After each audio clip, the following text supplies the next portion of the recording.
365位正神的名录背后，藏着一段扭转商周乾坤的秘辛。这张被称作封神榜的名单，究竟为何而设？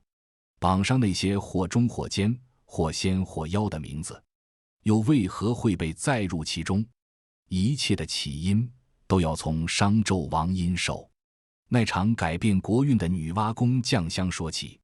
纣王在位第7年，本是位还算清明的君主，虽不算殚精竭虑，却也每日临朝问政，亲近贤臣。3月15这天，他率领众臣前往女娲宫降香。都城朝歌的百姓闻讯欢天喜地，以为君王此举是为天下祈福，期盼国泰民安。可谁也没想到，这场祈福之行竟成了商朝由盛转衰的开端。彼时女娲娘娘云游天宫，殿内只有金童玉女值守，云烟缥缈间，女娲圣像若隐若现。一阵清风掀起幔帐，纣王抬头瞥见圣像，顿时被那超凡脱俗的美貌吸引，景色心大起，在神殿柱子上题下了一首吟诗。待女娲娘娘归来，见此诗句，又羞又怒，当即断定商朝气数已尽，取出招妖幡，召来众妖，让千年狐狸精、九头雉鸡精和玉石琵琶精，命他们隐藏妖形入宫，祸乱纣王，助西周武王伐纣，却也严令3妖不可祸害众生，否则必受严惩。纣王回宫后，日夜惦记女娲美貌，渐渐荒废朝政。此时本太师在北海征战，朝廷大权落入费仲、游魂2位奸臣手中，诸侯们为求升官，纷纷巴结2人，唯有冀州侯苏护不屑于此。费仲、游魂怀恨在心，又恰逢纣王对女娲美色念念不忘，便趁机进言，称苏护之女妲己容貌堪比女娲，劝纣王将其召入宫中。纣王听后立刻下旨，苏护怒而在午门题诗骂纣，随后返回冀州备战。西伯侯姬昌得知此事，写信劝苏护以冀州百姓为重，送妲己入朝歌。苏护思虑再三，忍痛答应，一家人抱头痛哭，忍痛别离。第2天，苏护便带着女儿和家丁，快马加鞭向朝歌赶去。行至恩州驿馆，苏护不顾一城关于妖精出没的提醒，坚持在此留宿，并亲自守在妲己房外。可2更时分，一阵阴风袭来，千年狐狸精趁乱吸走妲己魂魄，化作妲己模样留在苏护身边，而苏护对此毫无察觉。抵达朝歌后，纣王见妲己美貌无双，早已将苏护骂己之事抛到脑后，不仅赦免苏护，还对其加官进爵。自此，纣王彻底沉迷妲己，日日在寿仙宫寻欢作乐，朝政全然不顾。终南山修炼的神仙云中子察觉宫中妖气，专程前往王宫警告纣王，还送上一把能除妖的松木宝剑，让其挂在分宫楼。可宝剑刚挂出，妲己便谎称被剑所惊病倒。纣王心疼不已，当即下令将宝剑取下烧毁。云中子见纣王执迷不悟，失望之下在墙上题诗，预言商朝将亡，西周崛起。太师杜元显看到诗句，忧心忡忡地写下奏折，托宰相商容转交纣王。商容无奈之下直奔寿仙宫。纣王看后心虚，妲己却趁机挑拨，称杜元显造谣惑众。纣王听信谗言，下令处死杜元显。大夫梅伯气愤难忍，入宫痛骂纣王。妲己又献计制造炮烙刑具，将梅伯折磨致死。文武百官见此情景，再也无人敢劝谏。姜皇后得知此事，前往寿仙宫劝说纣王，却被妲己设计害死。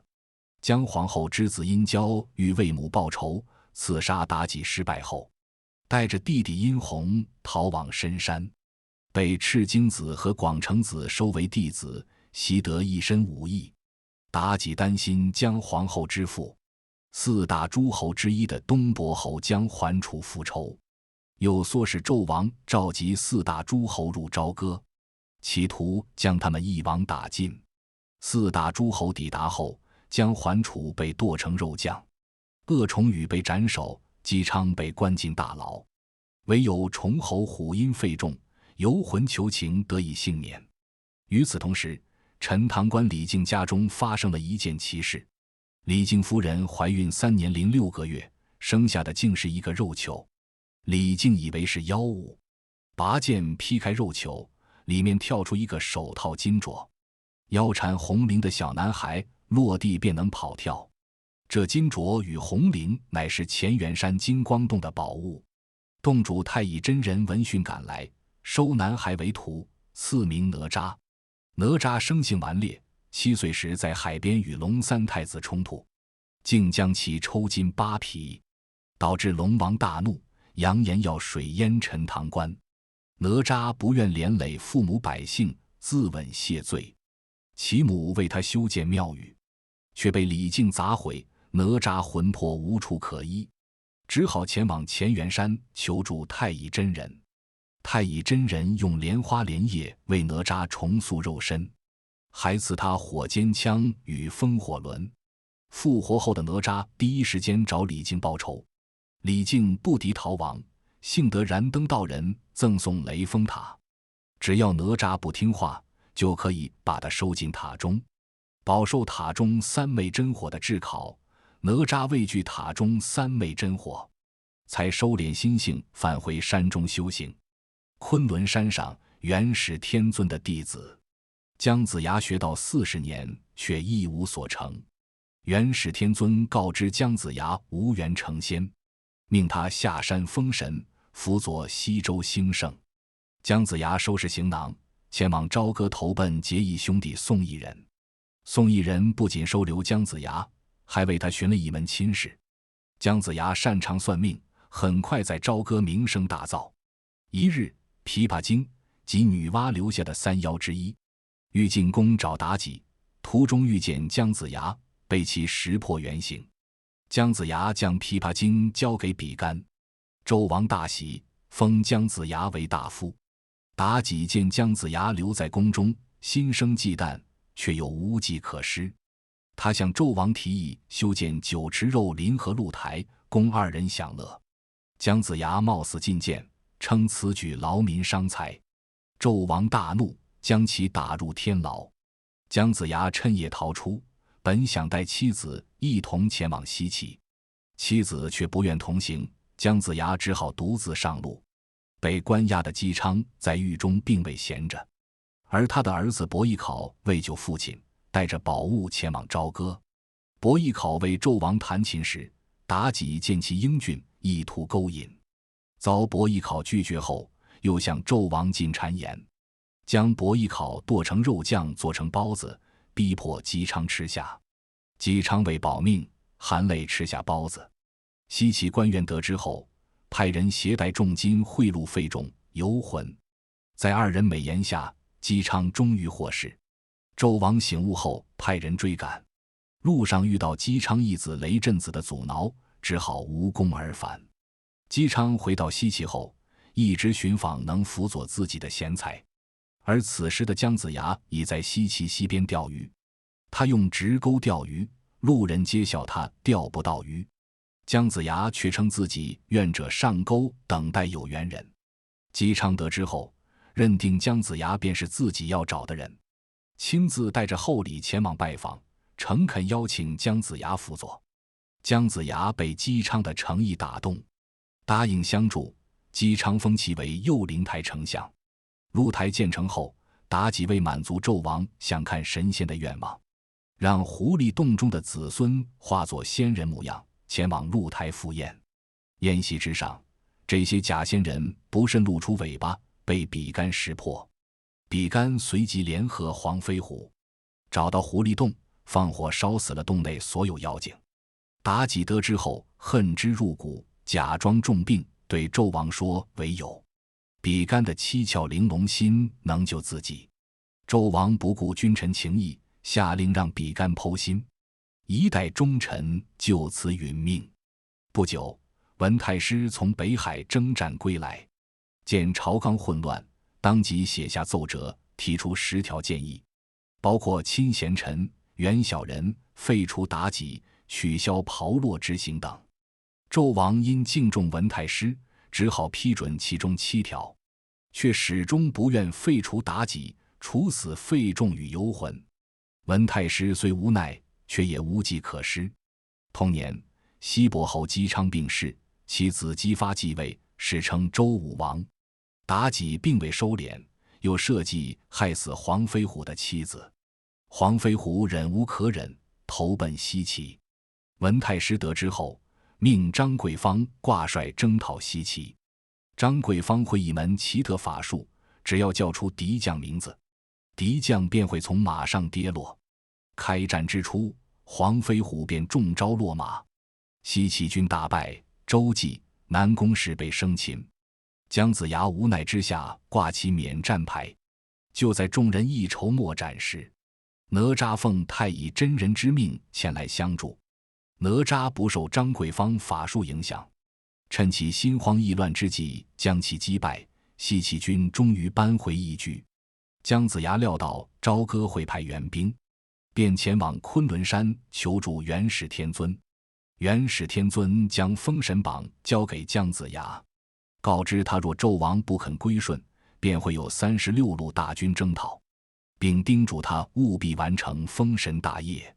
姜子牙返回西岐后，在灵台上贴出封神榜，又命黄飞虎、哪吒等人趁夜潜入张桂芳军营，救出周忌与南宫氏。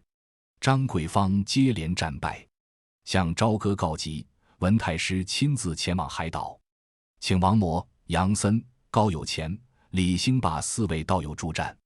4仙骑着怪兽出战，西岐军的坐骑受惊，将士纷纷落马，姜子牙只好停战回城。随后，姜子牙再次前往昆仑山，借得元始天尊的坐骑4不像，打神鞭与杏黄旗。两军再次对阵，西岐军大胜。张桂芳见大势已去，自杀身亡。文太师又派鲁雄、费仲、游魂出征。姜子牙做法降下大雪，商军士兵多被冻死，费仲、游魂也死于战乱之中。